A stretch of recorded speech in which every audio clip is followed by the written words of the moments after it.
तो दोस्तों, कैसे हैं आप सभी। मैं आशा करता हूँ आप सब ठीक ही होंगे। दोस्तों, मैं क्षमा चाहूँगा, मुझे आने में थोड़ी देर हुई, पर जैसा कि आप देख सकते हैं हमारे इस YouTube परिवार के 50,000 सब्सक्राइबर पूरे हो चुके हैं, जिसका पूरा श्रेय आप सभी को ही जाता है। इसी बीच कहानियाँ नहीं आ पाई, उसके लिए क्षमा करें, पर अब मैं आ गया हूँ आपके लिए, लोगों की आप बीती लिए। साथ ही दोस्तों, अगर आप भी चाहते हैं कि मैं आपकी कहानियों को अपनी आवाज़ दूं, तो कहानियां सुनने के बाद आप मुझे इंस्टाग्राम पर मैसेज कर सकते हैं। मेरी आईडी है महेश आर्या यूट्यूबर। मैं आपको वहीं मिलूँगा। लेकिन हाँ दोस्तों, अगर आप पहली बार मुझे सुन रहे हैं तो चैनल को अभी सब्सक्राइब करके बेल बटन ज़रूर दबाएं, ताकि हमारी आने वाली हर कहानी सबसे पहले आप तक अपने आप पहुंच जाए। तो दोस्तों, अब ज़्यादा समय ना लेते हुए अपने अपने हेडफोन लगाएं और शुरू हो जाए मेरे यानी महेश के साथ। दोस्तों, आज जिस चीज़ के बारे में मैं आपको बताने जा रहा हूँ वह अक्सर हम सभी की ज़िंदगी से जुड़ा होता है, और वो होता है हमारा सपना। दोस्तों, सपने जिन्हें हर कोई इंसान पूरा करना चाहता है। दोस्तों, अक्सर आपने यह तो सुना होगा या देखा होगा कि जिनके जो सपने पूरे हो जाते हैं वो इंसान बेहद खुश नसीब होते हैं, परंतु हम यह नहीं जानते कि उन सपनों को पूरा करने के बीच उसके साथ क्या क्या होता होगा।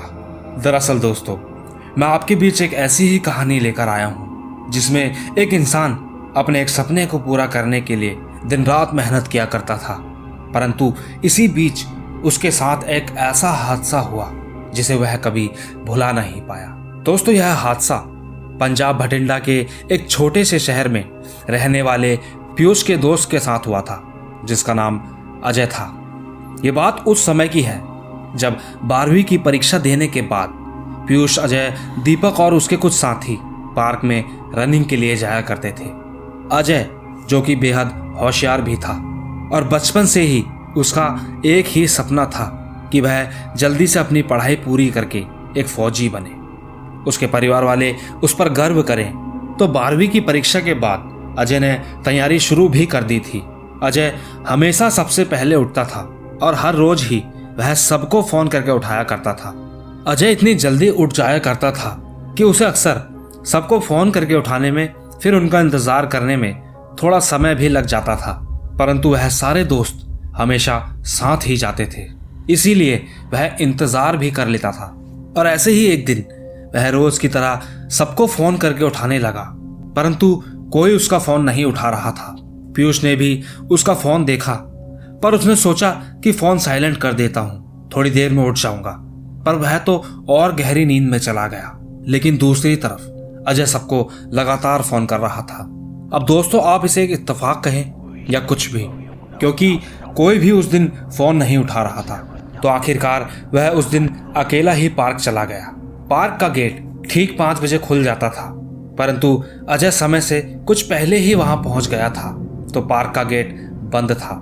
ये देख उसने अपने फोन में एक बार टाइम देखा तो उसमें 4:30 बज रहे थे। उसने सोचा कि आधा घंटा वेट करने से अच्छा है कि वह गेट के ऊपर चढ़कर ही अंदर पार्क में चला जाएगा, और उसने ठीक ऐसा ही किया। वो गेट के ऊपर से चढ़कर पार्क के अंदर चला गया। दोस्तों, वह अंदर तो चला गया था, परंतु उसे ये नहीं पता था कि उसके साथ अब आगे क्या होने वाला था। अजय जैसे ही रनिंग के लिए थोड़ी एक्सरसाइज करने लगा तो उसकी नजर एक झूले पर गई। उसने देखा एक लड़की जो कि झूले पर झूल रही थी। उसे लगा पार्क का गेट तो बंद था, तो फिर यहाँ अंदर कैसे आ गई। परंतु अजय ने उस पर ज्यादा ध्यान न देकर अपनी एक्सरसाइज करने लगा। थोड़ी देर बाद उसकी नजर फिर उसी झूले पर गई, पर अब वह लड़की वहां नहीं थी। अजय को थोड़ा डर तो लगा, पर फिर उसने ध्यान ना देते हुए भागना शुरू किया। जैसे ही अजय ने पार्क का एक चक्कर मारकर पूरा करके वापस वहीं आया जहां से उसने भागना शुरू किया था, तो उसने देखा कि वही लड़की एक पेड़ पर चढ़ी हुई थी और अजय की तरफ देख रही थी। उसे देख अजय घबरा गया और वहीं से अपने कदम उल्टे लेने लगा। अजय को उसे देखकर बहुत डर लग गया था। वह वापस बाहर की तरफ भागने लगा और वह लड़की अजय पर लगातार हंस रही थी। उसकी हंसी भी काफी भयानक थी, अजय जैसे तैसे वहां से भागा और भागते भागते पीयूष के घर की तरफ निकला। पीयूष उसी समय अपने घर से बाहर निकल रहा था कि अजय को उसकी तरफ यूं भागता आता देखकर वो वहीं खड़ा रह गया। अजय की हालत बहुत खराब थी। वो बहुत बुरी तरीके से हाफ रहा था। उसकी शक्ल में वह डर साफ दिखाई पड़ रहा था। उसने पीयूष को सब कुछ बताया। पीयूष ने भी उसकी सारी बात सुनी और वो भी काफी घबरा गया। थोड़ी देर के बाद उसका दोस्त दीपक भी वहां आ गया। दीपक ने जब अजय की घबराई हुई शक्ल देखकर पूछा तो वो भी उसकी बात सुनकर डर गया। इसके बाद वो पार्क नहीं गए। ऐसा पहली बार हुआ था।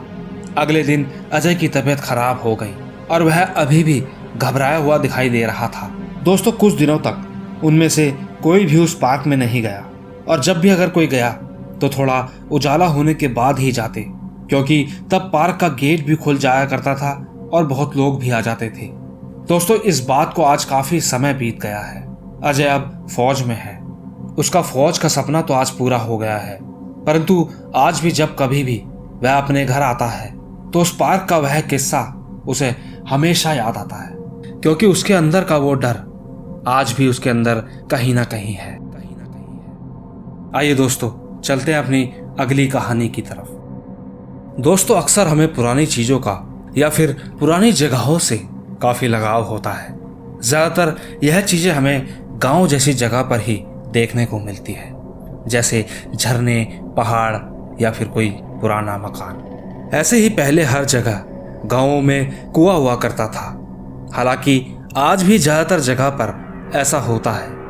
यह खूबसूरत चीजें देखने में तो बहुत अच्छी लगती है, परंतु दोस्तों, क्या हम इनके पीछे छुपे राज को कभी जान पाएंगे? तो ठीक कुछ ऐसा ही हुआ था आज से कई साल पहले पंजाब के लुधियाना गांव में रहने वाली तमन्ना की नानी के साथ, जिस समय वह तमन्ना की उम्र की ही हुआ करती थी। यह हादसा तमन्ना की नानी ने उसकी मां को बताया था और उन्होंने ही यह बात तमन्ना को बताई थी। तो दोस्तों, यह उस समय की बात है जब एक दिन तमन्ना की नानी को उनकी भाभी ने कहा कि चलो आज कुएं पर चलते हैं, आज अपने कपड़े वहीं धो लेंगे। ये बात सुनकर तमन्ना की नानी खुश हो गई, क्योंकि घर वाले उनको वहां अकेले कभी नहीं जाने देते थे। परंतु उस दिन तो उनके साथ उनकी भाभी भी थी, तो उन्हें उस वक्त किसी ने कुछ नहीं कहा। वह जल्दी से अंदर गई और बहुत सारे कपड़े ले आई।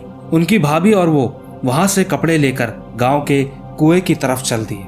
उनकी भाभी को लगा कि वह हमेशा कुआं देखने की जिद करती है, तो आज वह कुआं भी देख लेगी और कपड़े भी धो लेगी। परंतु दोस्तों, वो ये नहीं जानते थे कि अब आगे उनके साथ क्या हो सकता था।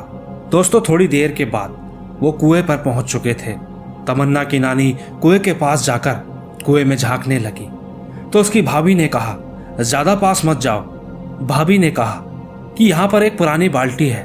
उन्होंने 2-3 बार बाल्टी से पानी निकाला, तो तमन्ना की नानी भी जल्दी ही समझ गई।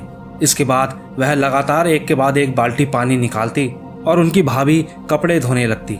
कुछ देर बाद उनकी भाभी ने कुछ कपड़े धो लिए थे, तो उन्होंने तमन्ना की नानी से कहा कि तुम 1-2 बाल्टी और पानी निकाल दो, तब तक मैं ये कपड़े उधर पत्थर पर सुखाने के लिए रख देती हूँ। तमन्ना की नानी कुएं में से बाल्टी भरकर पानी निकालने लगी, लेकिन अचानक ऐसा हुआ कि वह वहीं बेहोश होकर गिर गई। दोस्तों, उनकी नानी ने जैसे ही बाल्टी पानी भरकर, कोई दिखाई तो नहीं दे रहा था और वो खींचने वाले 2 हाथ उनको साफ साफ दिखाई दे रहे थे, जिसने बाल्टी पकड़ रखी थी। ये देखकर ही वो एकदम से बेहोश हो गई थी। इसके बाद तुरंत भाभी भागकर उनके पास आई और उन्हें उठाने लगी, पर वो बेहोश ही रही। दोस्तों, कुछ देर बाद जब तमन्ना की नानी को होश आया तो वह अपने घर पर ही थी। घर के सभी लोगों ने उन्हें घेरा हुआ था। सब उनसे एक एक करके पूछने लगे, तो उन्होंने कुएं की वह बात सबको बताई। तो पास ही बैठी एक बूढ़ी महिला ने बताया कि कई साल पहले एक महिला ने उस कुएं में कूदकर आत्महत्या कर ली थी। उसके बाद से कई लोगों के साथ ऐसा हुआ था और कई लोगों ने वहां पर ऐसा देखा भी था, लेकिन फिर अचानक सब कुछ ठीक हो गया था। परंतु इतना समय बीत जाने के बाद आज फिर ऐसा हुआ है। उस बूढ़ी महिला की बात सुनकर सब घबरा गए और तमन्ना की नानी इतनी डरी हुई थी कि इसके बाद उसने कुएं का नाम मुंह से लेना ही छोड़ दिया था और उस दिन के बाद से वो कभी भी वहां नहीं गई। दोस्तों इसके बाद गांव वालों ने वो कुआं बंद करवा दिया था और उसके बाद से उसे आज तक नहीं खोला। आइए दोस्तों चलते हैं अपनी अगली कहानी की तरफ। दोस्तों बहुत सी कहानियों के बीच मैं एक और कहानी लेकर आपके सामने आया हूं। यह हादसा बेशक बहुत पुराना है, परंतु आज भी उस हादसे के बीच फंसे लोगों को वो दिन अच्छे से याद है। दोस्तों यह कहानी पंजाब में रहने वाले दिलजीत के परिवार की है, जो कि उनके बड़े दादाजी के साथ हुआ था। अक्सर इस बारे में दिलजीत के पिताजी से उन्हें सुनने को मिलता था। दोस्तों बात कुछ सन 1978 की है, जब दिलजीत के पिताजी 11 साल के थे और साथ ही उनके पिताजी यानी दिलजीत के दादाजी भगवान की दुआ से अपने काम में वह बेहद खुश थे। दोस्तों अचानक एक दिन उनको पेंट के 1500 डब्बे का ऑर्डर आ गया। इतना ऑर्डर एक साथ देखकर वह बेहद खुश भी हो गए थे, परंतु वह ऑर्डर जल्द ही पहुंचाना था, करीबन 3-4 दिन के अंदर अंदर। दोस्तों वो लगातार 3-4 दिन तक दिन रात पेंट के डब्बे तैयार करते रहे और ऐसा करते करते उन्हें 3 दिन बीत गए थे। वो हर दिन काफ़ी तेजी से काम कर रहे थे क्योंकि वह ऑर्डर की डेट भी पास आ चुकी थी। लेकिन एक दिन दिलजीत के दादाजी को घर पर जल्दी आना पड़ा क्योंकि उनके घर पर कोई रिश्तेदार आए थे, तो वह जल्दी से फैक्ट्री से घर की तरफ निकल गए। परंतु दिलजीत के बड़े दादाजी वह अभी तक फैक्ट्री में ही थे क्योंकि अगले ही दिन सारे पेंट के डिब्बे भिजवाने थे। उन्हें काम करते करते करीबन 12:30 बज गए थे और वह फैक्ट्री से सारा काम खत्म करके ही निकले। दोस्तों उस रात गांव में लाइट भी नहीं थी, तो अब काफी अंधेरा हो रहा था।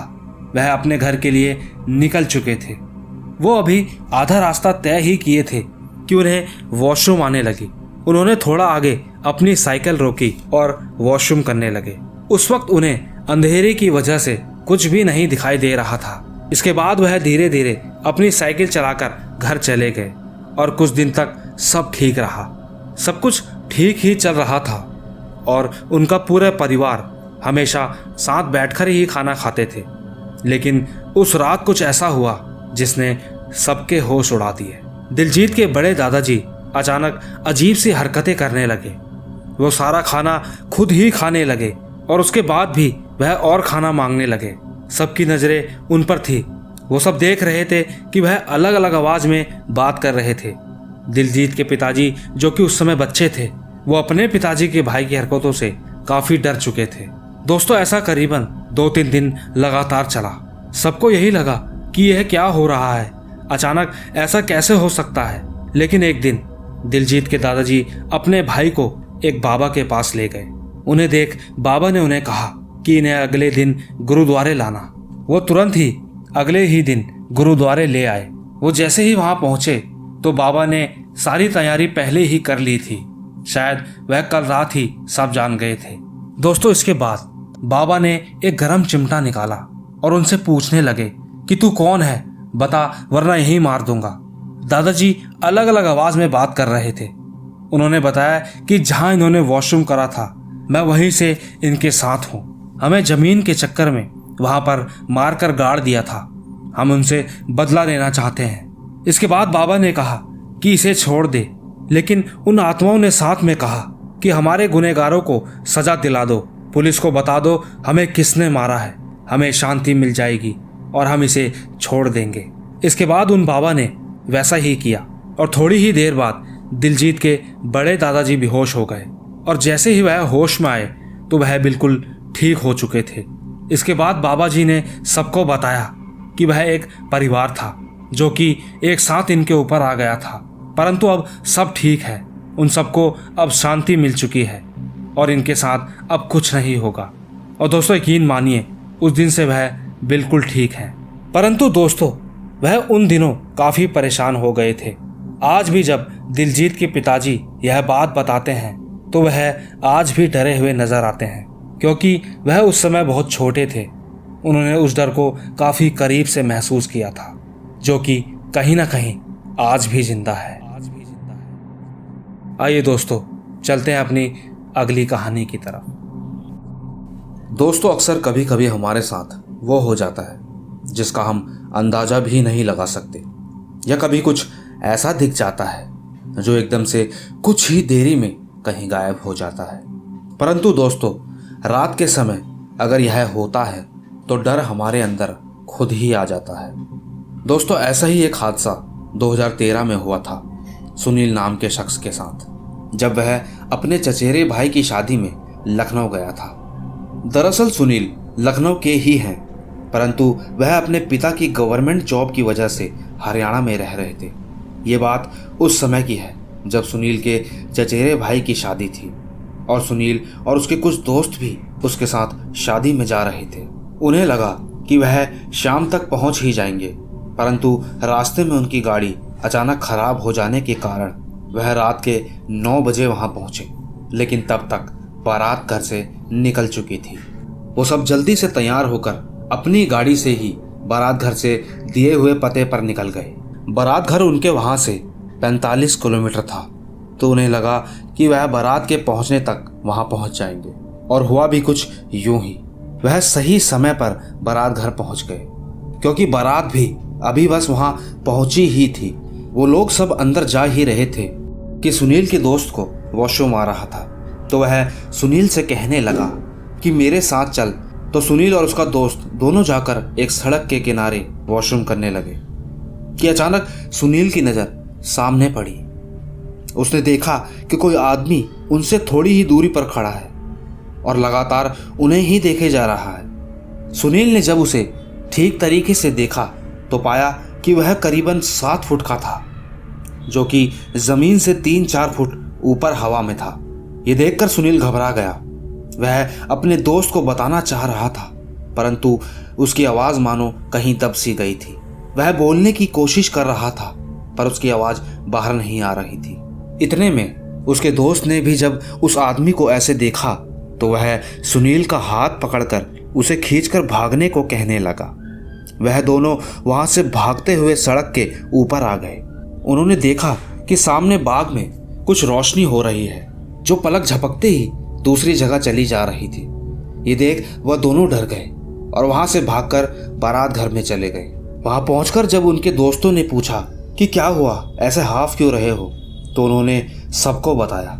तो सबने यही कहा कि सफर करके आए हो, इसलिए थकान की वजह से ऐसा हो रहा होगा। दोस्तों सबके मना करने पर और यकीन ना करने पर उन्हें लगा कि शायद उनकी बात पर अब कोई यकीन नहीं करेगा, लेकिन उनका यह मानना था कि उन्होंने जो देखा वो सच था। सबने उन्हें बहुत समझाया, उनसे कहा कि ऐसा कुछ नहीं है, पर वह दोनों अभी भी किसी की बात पर भरोसा नहीं कर रहे थे, क्योंकि वह घबराए हुए थे। दोस्तों इसके बाद सुबह जब 4 बजे करीब विदाई का समय आया तो वह सब उनको बाहर लेकर गए और पूछने लगे कि कहाँ देखा था। जैसे ही सुनील ने हाथ से इशारा किया तो वही रोशनी जैसी चीज फिर से वहां आ गई और देखते ही देखते कहीं गायब हो गई। ये देख सब घबरा गए कि ये क्या था, परंतु कुछ देर बाद वो सब भी वहां से भागने लगे, क्योंकि वही रोशनी तेजी से उनकी तरफ आ रही थी। वो भागकर अपनी गाड़ी में बैठ गए और जल्दी से वहां से निकल गए। दोस्तों ना जाने वो क्या था, और वो जो भी था उसकी दूसरी तरफ रात में जो सुनील ने देखा वो क्या था और वो सबको क्यों दिखाई दिया। दोस्तों इसके बाद उन्हें कोई परेशानी नहीं हुई और वो सीधा अपने घर की तरफ निकल गए। लेकिन सुनील और उसका दोस्त वो रात को आज तक भूल नहीं पाए हैं। वो बस बार बार यही सोचते रहते हैं कि वो चमकने वाली चीज़ क्या थी, और अपने घर पहुंचने के बाद वो लोग 1 हफ्ते तक काफ़ी डरे हुए थे। आइए दोस्तों चलते हैं अपनी अगली कहानी की तरफ। दोस्तों मेरा नाम दशरथ है और एक हादसा आज से कुछ साल पहले मेरे साथ हुआ था, जब मैं एक प्रॉपर्टी ऑफिस में जॉब किया करता था। उस ऑफिस में मैं खाली फ्लैट्स, ज़मीन, इन सब का सेल का काम करता था। जब मैं शुरू में वहाँ गया तो काफ़ी जल्दी मैंने वहाँ पर काम समझ लिया, और ऐसे ही एक दिन बॉस मेरे काम से इतना खुश हुआ कि वह मुझ पर बहुत भरोसा करने लगा। उसी दौरान मेरे बॉस के बुआ के लड़के राकेश सेन भी मेरे साथ ही काम किया करते थे, पर बॉस को मेरा काम पसंद आया तो उन्होंने मुझे ऑफिस का मैनेजमेंट संभालने का काम दे दिया और राकेश सेन को अपने ही किसी दूसरे ऑफिस में काम संभालने के लिए भेज दिया। दोस्तों, अपनी तरक्की पर मुझे बेहद खुशी थी। मुझे बॉस ने ऑफिस संभालने का काम दिया। मैं बहुत खुश था कि मैं अकेले ही सब संभाल लूंगा, पर यही शायद मेरी सबसे बड़ी गलती थी जब मेरे साथ कुछ ऐसा हुआ जिसका डर आज भी मेरे अंदर है। दोस्तों, ये बात उस समय की है जब हर रोज की तरह मैं ऑफिस खोलता और सबसे पहले कंप्यूटर में देखता था कि किसकी पेमेंट नहीं आई है। उस दिन भी कुछ ऐसा ही हुआ। मैं ऑफिस पहुंचा और मैंने कंप्यूटर स्टार्ट किया, पर स्क्रीन में देखा तो मुझे कुछ अजीब सा लगा। स्क्रीन पर सारे फोल्डर अलग ही भाषा में लिखे आ रहे थे। उन फोल्डर को खोलता तो उनमें वह फोटोज थी जो मैंने कभी देखी ही नहीं थी। मुझे लगा ये क्या हो रहा है, तो मैंने एक बार कंप्यूटर को रीस्टार्ट करा। अब सब ठीक था, पर वो कंप्यूटर पर लगा वॉलपेपर मुझे कुछ अजीब सा लग रहा था। उसमें किसी जंगल का दृश्य बना था जहाँ जगह जगह पर खून के धब्बे थे। ये देखकर मैं थोड़ा घबरा गया। मुझे लगा शायद मैंने ही कभी इस पर ध्यान नहीं दिया था, या फिर हो सकता है कि किसी ने बदल दिया हो। पर मेरे मन में सिर्फ यही चल रहा था कि कंप्यूटर का काम तो सिर्फ मैं ही करता हूँ। ये सब मैं सोच ही रहा था कि अचानक मेरे पीछे से किसी लड़की की आवाज़ आई। मैंने मुड़कर देखा तो वह कहने लगी कि उसे इन्वेस्टमेंट के पैसे देने हैं। मैंने उसे अंदर बुलाया और उनसे उनका नाम पूछा। उन्होंने अपना नाम स्वाति बताया। मैंने उनकी फाइल खोली तो शायद सर्वर डाउन की वजह से मुझे उनकी फाइल पूरी नहीं दिख रही थी। सिर्फ यही दिख रहा था कि पेमेंट कितनी करनी है। मैंने राकेश सेन को फ़ोन भी किया तो उनसे पूछा तो उन्होंने बताया कि सर्वर डाउन के कारण ऐसा होता है, उनसे पैसे ले लो और बिल बनाकर दे दो। मैंने ठीक वैसे ही किया। मैं उसका बिल बनाने लगा, पर जाने क्यों वह लड़की जल्दी में थी और बार बार सिर्फ यही कह रही थी कि जल्दी करो। मैंने उनका बिल निकालकर उन्हें दे दिया। वो कुछ ज़्यादा ही जल्दी में थी, इसीलिए फटाफट वहाँ से निकल गई। दोस्तों, एक बार फिर मेरी नज़र उस वॉलपेपर पर पड़ी कि अचानक एक आदमी आया जिसका नाम नरेंद्र गुप्ता था। उसने अपना चेक टेबल पर रखा और चला गया। मैंने ठीक से देखा तो उसके वहाँ सिग्नेचर भी थे, पर देखते ही देखते वह सिग्नेचर बदलकर सुरभि हो गया। मुझे लगा ये क्या हुआ है। मैं अपनी आंखें मलने लगा, पर वह सिग्नेचर किसी सुरभि नाम की लड़की का ही था। ये देख मैं घबरा गया। मैं थोड़ा परेशान हो गया। इसके बाद मैं सीधा ऑफिस से बाहर आ गया। मुझे लगा कि बाहर आकर कुछ ठीक लगे, परंतु ऐसा कुछ नहीं हुआ। मैं ऑफिस के बाहर आ तो गया था तो सामने से एक दादाजी आ रहे थे जो रोज मुझे वहाँ मिलते थे। वो ठीक ऑफिस के सामने घर में ही रहते थे। दादाजी चलकर मेरे पास आए और कहने लगे, बेटा मुझे तुमसे कुछ बात करनी है, अंदर चलो। मैं उनको लेकर ऑफिस के अंदर आया। वह बोले, बेटा टॉयलेट कहाँ है? मैं पहले टॉयलेट हुआ हूँ। मैंने उन्हें बताया और वो चले गए। पर अब मुझे उनका इंतज़ार करते करते 1 घंटा हो चुका था। मुझे लगा कि कहाँ रह गए, तो मैंने जब जाकर देखा तो यकीन मानिए वहाँ कोई नहीं था। मैं वापस बाहर आकर देखने लगा तो वह स्वाति नाम की लड़की अभी भी मुझे मेरे ऑफिस में बैठी दिखाई दी। मुझे लगा उससे पूछता हूँ कि क्या हुआ, तो जैसे ही मैं उस लड़की की तरफ पलटा तो वह वहाँ से गायब हो चुकी थी। दोस्तों, मैं बहुत डर गया था।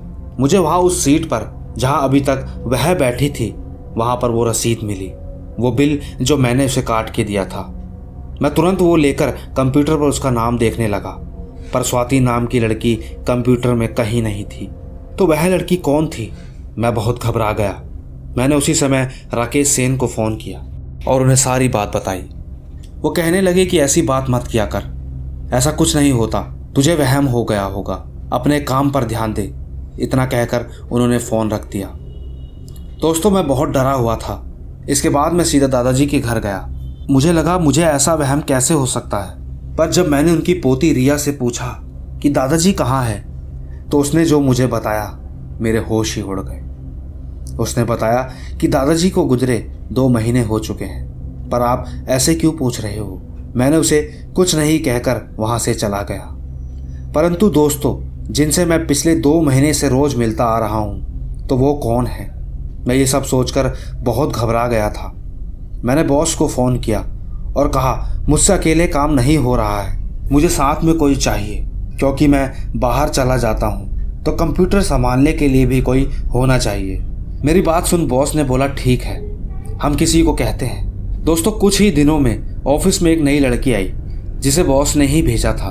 मैंने उसे वहां हुए हादसे के बारे में कुछ नहीं बताया और कुछ समय बाद काम करने के बाद ऑफिस ही बदल दिया। दोस्तों मेरे साथ जो हुआ मुझे आज भी अच्छे से याद है और हमेशा ही याद रहेगा, क्योंकि जब भी मैं उस दिन को याद करता हूँ तो मेरे रोंगटे खड़े हो जाते हैं, क्योंकि मैंने उस डर को काफी करीब से देखा था। आइए दोस्तों चलते हैं अपनी आखिरी कहानी की तरफ। दोस्तों अक्सर हम बहुत सी ऐसी मुसीबतों में फंस जाते हैं जहां से हमारे लिए निकलना बेहद मुश्किल हो जाता है, परंतु दोस्तों अगर हमारे अंदर हिम्मत है तो हम हर मुसीबत से लड़कर आगे बढ़ सकते हैं, जो अक्सर हमारी जिंदगी में आती जाती रहती है। दोस्तों आज मैं आपको ऐसी बात बताने जा रहा हूं जिसे सुनकर आपके रोंगटे खड़े हो जाएंगे। दरअसल दोस्तों ये बात आज से तकरीबन 13 साल पहले की है, जहां पर एक 12 साल की उम्र के बच्चे ने हिम्मत दिखाई और अपनी और अपने दोस्त की जान बचाई। दोस्तों यह बात उस समय की है जब पटियाला में रहने वाले 12 साल की उम्र का बच्चा राहुल और उसके साथ का उसका दोस्त गौरव स्कूल की छुट्टियों की वजह से राहुल के पापा के पास जाके रहने लगे थे। दरअसल दोस्तों राहुल के पिताजी जो कि एक बड़ी कंपनी में एमडी थे, तो वह अक्सर घर से बाहर ही रहते थे, क्योंकि हमेशा कुछ समय बाद वह कहीं ना कहीं शिफ्ट हो जाया करते थे। साथ ही उन्हें कंपनी की तरफ से रहने के लिए एक बड़ा सुंदर घर और सामान भी मिला था। इसीलिए उन्होंने राहुल की स्कूल की छुट्टी पड़ते ही उसे अपने साथ कुछ दिनों के लिए बुला लिया था। राहुल के साथ उसका दोस्त गौरव भी आया था ताकि राहुल का भी मन लगा रहे, क्योंकि राहुल और गौरव बचपन से ही साथ रहे थे, तो वह आसानी से वहां भी रह लेते। राहुल और गौरव को कुछ दिन तो वहां बहुत मजा आया, क्योंकि उनका अपना अलग कमरा था और साथ ही खेलने का पूरा सामान जैसे वीडियोस गेम और भी बहुत कुछ उनके पास था, तो वह पूरे दिन बोर नहीं होते थे। राहुल के पिताजी रोज सुबह ऑफिस के काम से चले जाते और अक्सर वह रात को देर से ही लौटते थे। ऐसे ही एक दिन हर रोज की तरह राहुल और गौरव बाहर कमरे में बैठकर वीडियो गेम खेल रहे थे कि राहुल को थोड़ी नींद सी आने लगी, तो वो वहीं सोफे पर ही सो गया। गौरव अकेले गेम नहीं खेलना चाह रहा था, तो वो टीवी देखने लगा। इसके कुछ देर बाद ही गौरव राहुल को डर डर कर उठाने लगा। वह राहुल को उठाकर कहने लगा कि अंदर कमरे के बाथरूम से आवाज़ आ रही है। राहुल उठा, उसने वह आवाज़ सुनी, पर उसे लगा कोई नल खुला रह गया होगा या फिर सही से बंद नहीं हुआ होगा, तो उसने गौरव से कहा कि जाकर नल बंद कर दे और खुद सो गया। परंतु कुछ देर बाद अचानक उसके कानों में वह पानी की आवाज़ और तेज आने लगी, जैसे कोई नहा रहा हो। परंतु दोस्तों उस घर में उन दोनों के अलावा कोई नहीं था।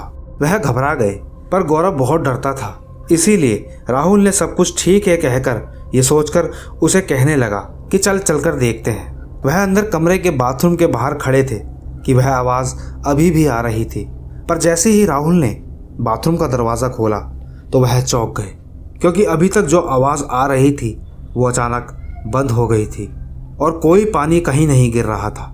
ज़मीन बिल्कुल सूखी पड़ी थी। ये देख वो दोनों घबरा गए, पर गौरव ज़्यादा डरता था, इसीलिए राहुल ने गौरव को ऐसा कुछ ना लगे ये सोचकर कहने लगा कि चल किचन में कुछ खाने को देखते हैं। गौरव का भी ध्यान थोड़ा भटक गया, लेकिन दोस्तों इसके बाद जो हुआ उन दोनों ने ऐसा कभी नहीं सोचा था। दोस्तों वह दोनों जैसे ही किचन से बाहर आ रहे थे कि अचानक लाइट चली गई और गौरव को डर लगने लगा। वह पहले ही बहुत घबराया हुआ था कि अचानक उनके सामने एक परछाई आती दिखाई थी, जिसे देख गौरव वहां से बाहर की तरफ भाग गया और राहुल अंदर अकेला था।